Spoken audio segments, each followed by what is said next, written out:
anxiety, paranoia, depression, eating disorders, substance abuse, cancer? Yes, cancer. All the direct results of a range of abuses inflicted during the early years of development, traumas that can actually alter a child's molecular biology and lead to a lifetime of serious mental and physical maladies. Toxic fallout, the devastating effects of childhood trauma. This week on My Healthy Mind, let's talk about it.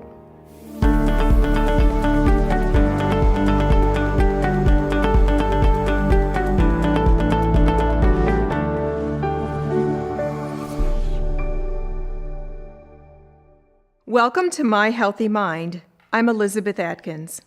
It's widely known that trauma suffered in childhood can do serious mental and emotional damage that often lasts a lifetime. But it's recently been discovered that these childhood traumas or adverse childhood experiences can have severe and unexpected physical consequences as well. The stress of trauma on children causes changes in cell structure during development, leading later in life to things like heart disease, hypertension, high blood pressure, even cancer. Today, Carmen McIntyre, a victim and survivor of some pretty horrific adverse childhood experiences, tells us her story. I'm Dr. Carmen McIntyre. Here's my story. It all started when I was a young child. I was brought up in a middle-class home in Middle America, an intact home with 2 parents and 4 younger brothers and sisters. But that's not what my story is really about. The real story begins when I was 4. The first time I was sexually assaulted by a member of my own family. It was an uncle that abused me. It was a friend of the family, kid at school, stranger on the street. It would happen when my parents were out and they'd leave us with my uncle. He'd be the babysitter. It would happen when the friend of the family was spending the night or was the babysitter. It happened in school. There were a few guys that were just the bullies, and it wasn't just me. It was other girls in school. And you don't say anything because when you're very young, they tell you things like, nobody will believe you, or you'll be damaged goods. If you tell anybody, they won't want you anymore. So I didn't say anything until finally one time I was so hurt. The physical damages this time, I needed help. I couldn't keep this to myself. So I told my mother when she and my dad came back from wherever they were. And she didn't believe me. She couldn't believe me. You know, she's got her own issues, her own trauma. And she got so angry. And she slapped me and she told me that I was lying. And you know, all that did was drive home what those guys were telling me, that they wouldn't believe me, you know, that they wouldn't love me anymore, they wouldn't want me. You know, instead of a feeling like my mom believed me and she wanted to take care of me, instead it was that I was somehow terrible, that I was a liar, that I made her angry, that I made her upset. So instead I had to deal with it. I just had to suffer in silence. And as I got older and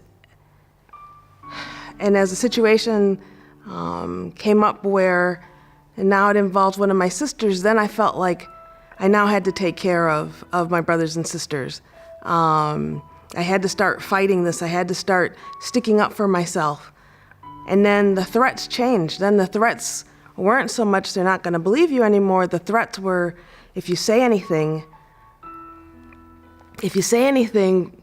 we're going to hurt your brothers and sisters. We're going to kill your parents. So then it became where, you just retreat in yourself. There's nobody there. You're a little kid. You're supposed to be cherished. You're supposed to be protected. And instead now I have to keep the silence. I have to bear the shame in silence so that my family's protected, so that nothing happens to them. Studies of adverse childhood experiences discovered that exposure to any of the following conditions in the household before the age of 18 can result in trauma that affects health in adulthood. Recurrent physical abuse, recurrent emotional abuse, sexual abuse or exposure to sexual abuse, an alcohol or drug abuser in the household, an incarcerated household member, a family member who is chronically depressed, mentally ill, institutionalized or suicidal, a mother who is treated violently, one or no parents in the home, physical neglect, and emotional neglect. So, all of that sexual abuse was kind of mixed up with a lot of other stuff. My mom isn't from the United States, and I was born in Guatemala. We came to the United States when I was just a baby, but we spoke Spanish in the house. And, we didn't have the cool hairstyles. I had the 2 braids, and we wore, Guatemalan clothes, and that wasn't really cool. And we ate stuff that was really weird, and, we didn't speak English at home. So, you don't fit in, you stick out. But the other thing is that at the time when I was growing up, this was also during the race riots here in Detroit. The neighborhood where we lived in, when all this started, was a mostly black neighborhood. And I remember all the friends that I had, the white friends, they were all leaving the neighborhood. And I came out one day and there was a black kid, and he's trying to set fire to, like this firebomb, in a Coke bottle. And he said, "It's a war, and it's blacks against white, and you're white." And I was completely confused because, I didn't look like the blonde, blue-eyed kids across the street that moved away.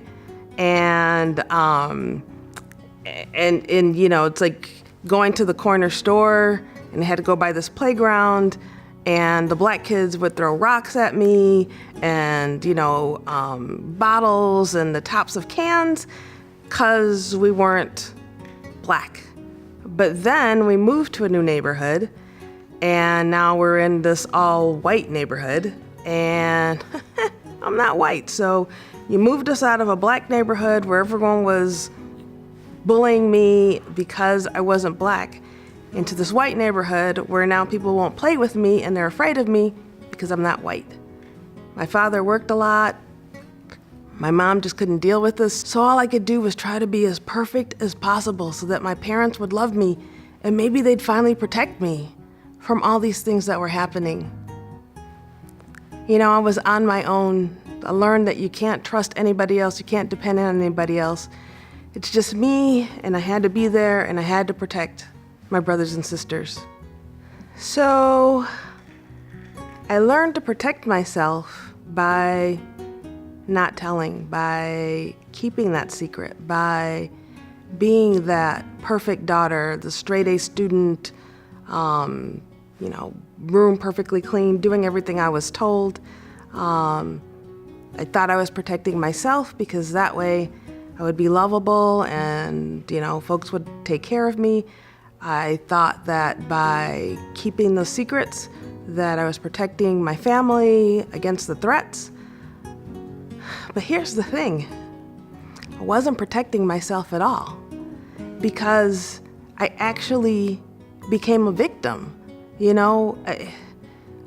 bullies and bad people, they know how to pick the person that's not gonna fight back.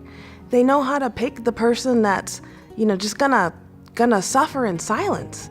And so then you end up suffering in silence and suffering just the pain and the shame, and you can't do anything with it. And it turns out that when you're living like that, you're constantly living in fear. And that fear, that trauma, that chronic stress, it actually changes your body. It changes your brain. It causes chronic inflammation, and it affects you long term. Those things that happen early on.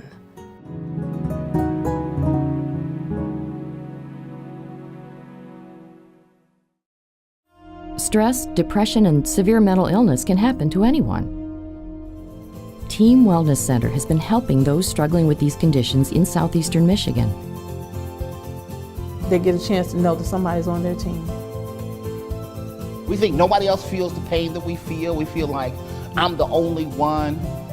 But that is so untrue.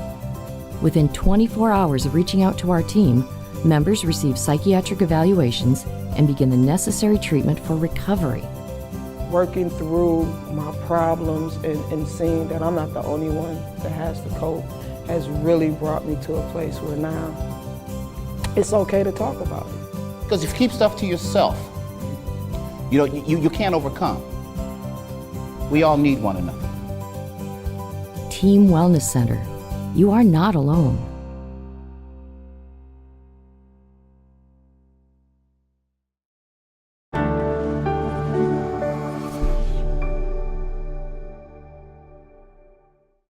So I ended up having a lot of problems with depression, with anxiety, with PTSD. But it's like I built this wall around myself. Out here, I didn't feel anything. It didn't matter what you said to me, what you did to me. I wasn't going to show anything other than being that perfect person. But sometimes it would all catch up to me. And I would just have to go off to my room and lock myself in my closet where nobody could hear me. And I would bite myself or I would cut myself because I didn't know what else to do with all of that pain. I started having eating disorders. I started having anorexia and bulimia. And then I started getting these physical symptoms. I had endometriosis. I had what turned out to be pelvic floor issues. I had frequent urinary tract infections. I had chronic migraines. It was exacerbating my asthma. And then, finally, I ended up with cancer. Cancer of all things. Vaginal cancer, and there's no reason for me to have any of these things. I didn't have any of these risk factors. But when I started to look into why these things were happening to me, come to find out they're all related to these early onset of sexual abuse. So what finally ended up happening, I talked to one of my cousins. She and I were the same age and we got really close. And somebody believed me for the first time. And, she was able to tell me I didn't deserve these things to happen. And I started sticking up for myself more. And it's crazy because I was this good girl in this private Catholic school, but I started carrying a knife around with me. On gym days, I'd pretend I thought it was softball day and I'd carry a bat around just so I could protect myself. But finally, I wasn't just being a victim, Finally, I was kind of standing up for myself and trying to protect myself. The thing that saved me was my intelligence. Intelligence was something that my parents valued, that my family valued. It was something, doing well in school came easily, so that was one thing that I could hang my hat on. It was one thing that they could be proud of me about. It was one thing that I could feel good about. So I decided to be a doctor, decided I wanted to be a psychiatrist, and through my training found out about ACEs, or adverse childhood experiences. These are things that are experienced early in your development. They can include things like sexual abuse, physical abuse, poverty, exposure to violence. And it turns out that this kind of exposure to these ACEs ends up causing all sorts of long-lasting psychological and biological effects. And things started to make sense for me. The endometriosis, even, believe it or not, even like the vaginal cancer, all related to those early childhood experiences. Yeah.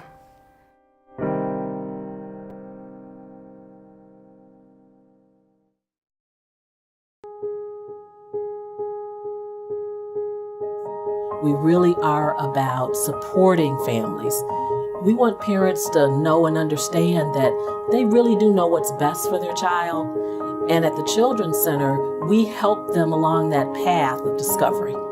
We help them along the path of coming up with a plan that they know will work for their families.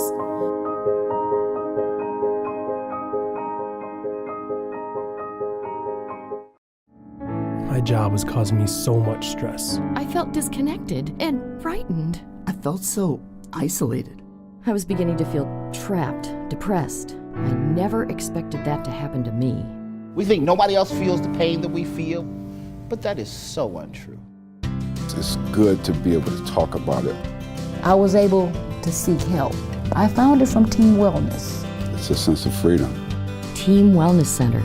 You are not alone.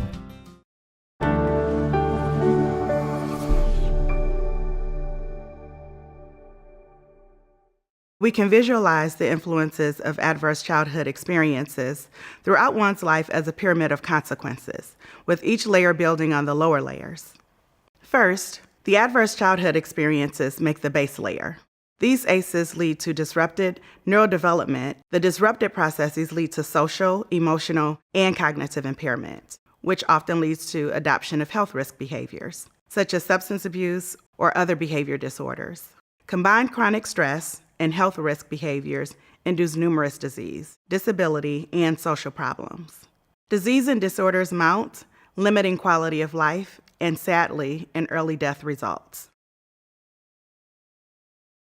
It was during my psychiatry residency training, and I was skating along, people always said I was fearless, which was funny, because inside, I think I had all this fear, but nothing was out here.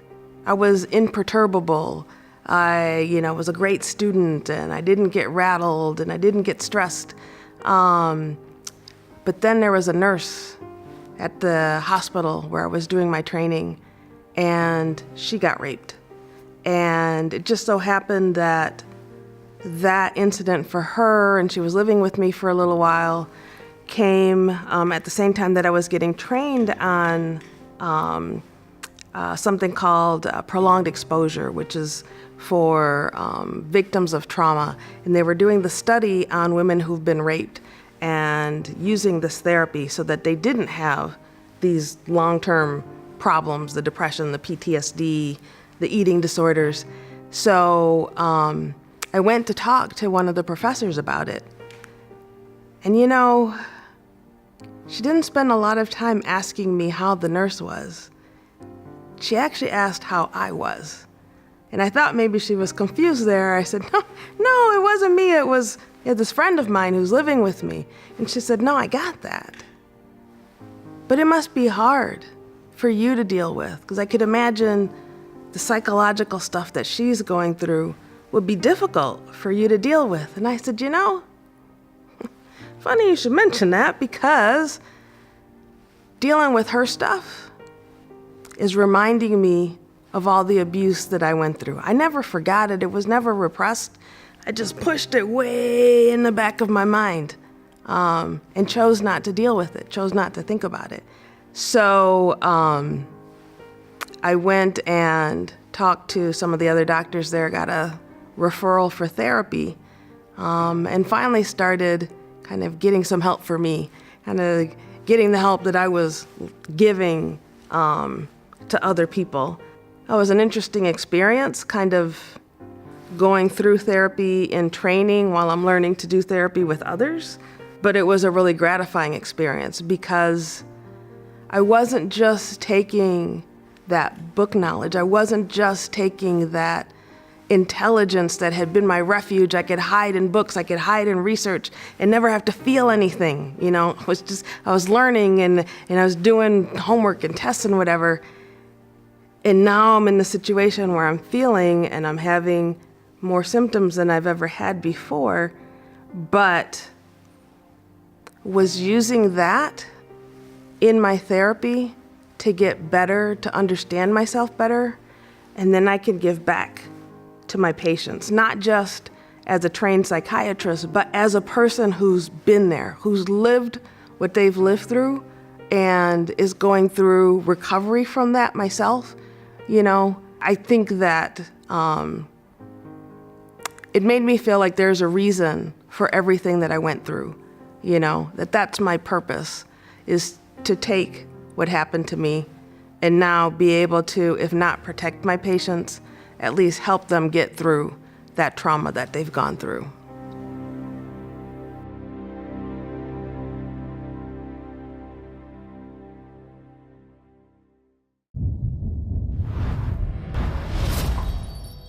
You may not realize it, but these words can be very harmful. In a country where 1 in 5 people are affected by a mental health condition, we need to see the person, not the condition. Join with me, pledge to be stigma-free. Welcome to My Healthy Mind, a show that dares to talk about mental health matters that touch nearly every family. Each week you'll meet guests who share their stories, hear from local experts, and learn about resources that may help. And so I was in a committee meeting at the House of Representatives when I realized that my daughter had autism. We need to take the stigma away from mental health issues. No topics about mental health and wellness are off limits on our show. Let's talk about it on My Healthy Mind.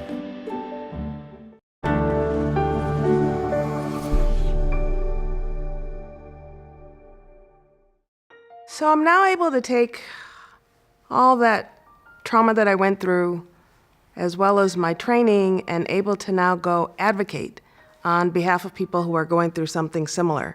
I speak at trauma conferences. I do trainings to school social workers, to psychologists, to police, to first responders, letting them know that maybe that person who's acting out on the street is a victim of trauma, and don't take them to jail, take them and get them help. That's how I'm able to use these horrible things that I went through to now do good for others. As to my current health, the good news is that my cancer's gone. I still have some ongoing issues, still have occasional flashbacks and whatnot, but treatment is there and recovery is possible. I'm on the road to recovery, will continue to get better, so there's always reason to have hope. The good news is that physical cellular damage is not a death sentence because the body cells continually repair and renew themselves. So now that you've heard my story, what are some things that you could be looking for in children or adults where you might be able to spot that someone's been through or going through something like this? I think the first thing to look for is changes. So someone who used to be outgoing is now isolative. Someone who used to be really happy-go-lucky is now sad or anxious. Look for someone who is now having lots of physical complaints, lots of headaches, lots of tummy aches. Someone who starts missing school. Any signs of self-harm, could be biting, could be cutting, could be burning. People with depression can have changes in sleep, increasing sleep or decreasing sleep. They can have changes in appetite where they're so anxious that they can't eat, or maybe they're kind of self-medicating with food. Look for folks that are maybe getting into drugs or into alcohol, absenteeism at work, not taking care of yourself physically. You know, these are all signs that maybe it's not because of trauma, but these are all signs that someone's going through anxiety or through depression. Here's my message to folks who have suffered through trauma, who have suffered through abuse.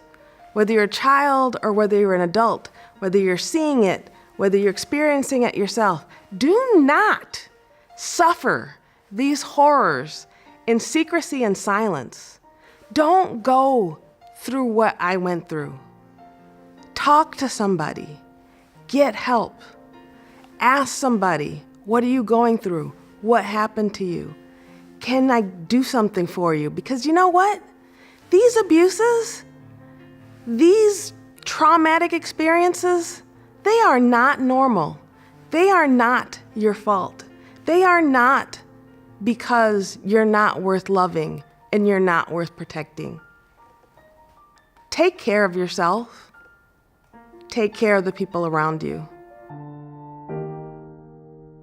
Thank you for watching today as we explored the devastating, long-lasting mental, emotional, and physical effects of early childhood trauma. Our very special thanks to Dr. Carmen McIntyre for sharing her heart-wrenching personal account in the hope that other children can be spared the terror and trauma of ACEs. If you'd like to talk or read more about this or any mental health issue, please reach out to us on our website, myhealthymind.com, through Twitter at myhealthymind, or on Facebook. We'll see you next week for another edition of My Healthy Mind. Let's talk about it. And now we'll leave you with My Healthy Minute. My Healthy Minute, covering breaking mental health news, legislation, discoveries, and resources. We need to take the stigma away from mental health issues.